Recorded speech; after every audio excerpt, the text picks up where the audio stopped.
With me to discuss that, from Los Angeles, Ira Melman, Media Director for the Federation for American Immigration Reform. And from Washington, Hubben Hassan, Civil Rights Coordinator for the Council on American Islamic Relations.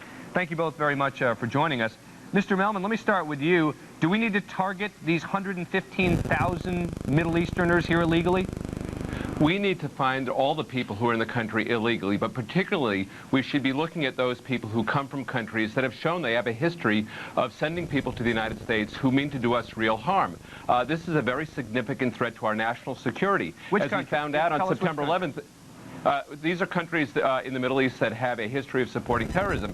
And as we found it in September, it only takes 19 people to pull off a great catastrophe. And so certainly we cannot expect to have security from terrorism if we can't even control who is coming into our country, and we can't find those people once they get here.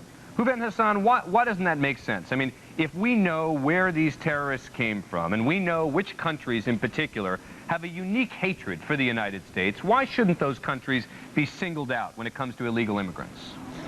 Well, for several reasons. Number one, it's never been a policy that's been effective to single out people based solely on their national origin. Why isn't it different now? Why haven't things changed?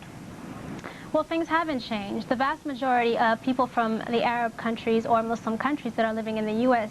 are not or have not been shown to be members of terrorist groups. So it's blatantly unfair to single out one group of people. You got to start somewhere, though, right? I mean, there's no way we're going to be able to find 8.5 million people by next year, for example. Why isn't Mr. Melman right that if we have to start somewhere, we might as well start with people from countries that we know have a hatred towards the United States?